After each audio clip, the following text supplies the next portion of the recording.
بسم اللہ الرحمن الرحیم۔ ناظرین و سامعین، آج ہماری گفتگو کا موضوع ہے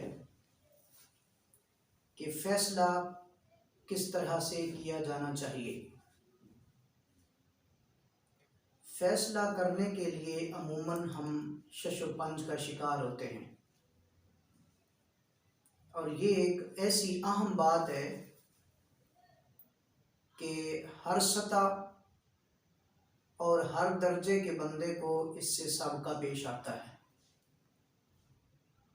اور اس سے واسطہ پڑتا ہے۔ تو فیصلہ کرنے کے جو اصول بتلائے گئے ہیں، اگر ان کو سمجھا جائے اور ان پر عمل کیا جائے تو اس کے کئی فوائد اور ثمرات حاصل ہو سکتے ہیں۔ پہلی بات تو یہ ہے کہ اس کا فائدہ یہ ہے کہ عدل اور انصاف پر مبنی فیصلہ ہوگا، کسی کی حق تلفی نہیں ہوگی، اور اسی طرح سے امن برقرار رہے گا اور ہر ایک اپنی جگہ پر خوش و خرم نظر آئے گا۔ اس میں سب سے پہلی بات یہ ہے کہ فیصلہ کرتے وقت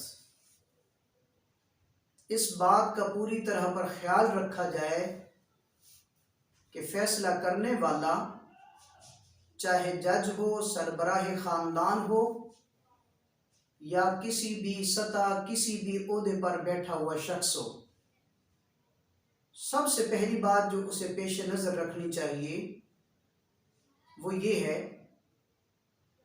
کہ غصے کی حالت میں فیصلہ نہ کرے۔ غصے کی حالت میں کیا جانے والا فیصلہ عدل و انصاف پر مبنی نہیں ہوگا۔ دوسرا اہم نقطہ جو پیش نظر رکھا جائے گا وہ یہ ہے کہ کسی قسم کا لالچ نہ رکھا جائے۔ اگر لالچ پیش نظر ہوگا تو ظاہر ہے کہ اس میں ایک پلڑا بھاری ہوگا اور دوسرا پلڑا ہلکا ہوگا۔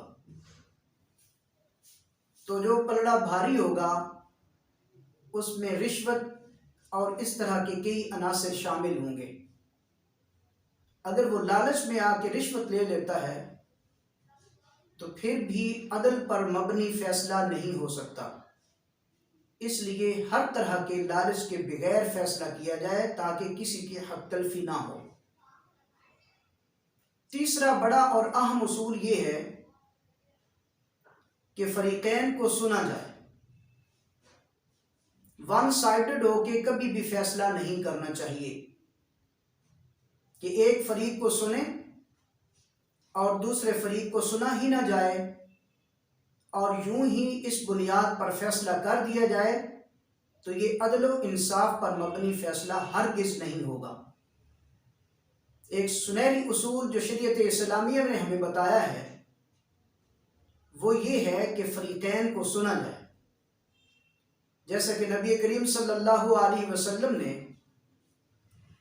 ایک صحابی کو یہ حکم دیا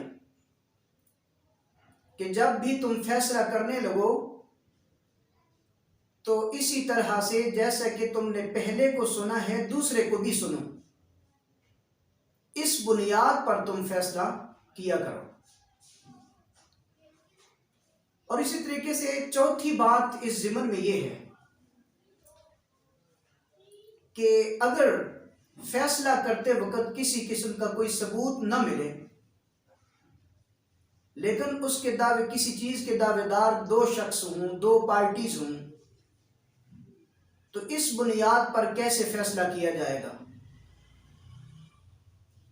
تو اس ضمن میں اس بات کو یاد رکھنا چاہیے کہ اگر دعوے داروں کے پاس، مدعیوں کے پاس کوئی ثبوت نہ ہو، کوئی ایویڈنس نہ ہو،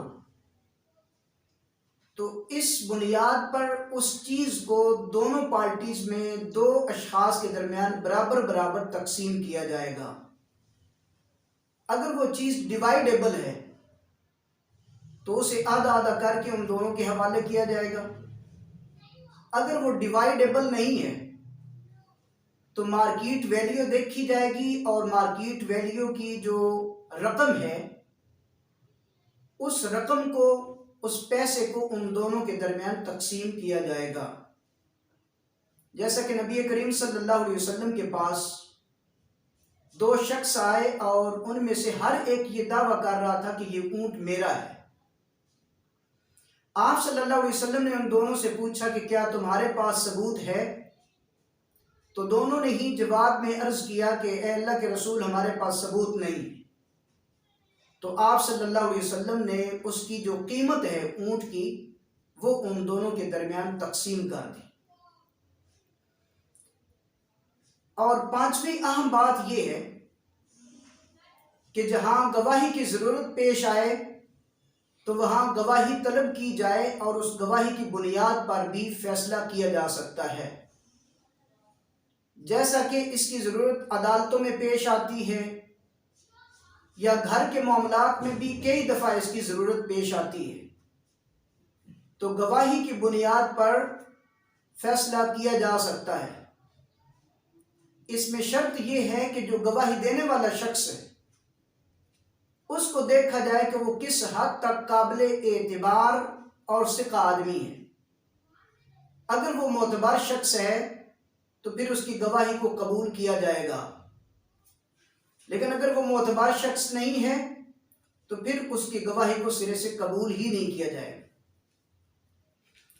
اور اگر ایک مرد گواہی دینے والا ہو اور اس میں تمام تر یہ شرائط بھی پائی جائیں تو پھر اس کی گواہی معتبر سمجھی جائے گی، اور جس کے حق میں وہ گواہی دے رہا ہے اسی کی بنیاد پر فیصلہ کیا جائے گا۔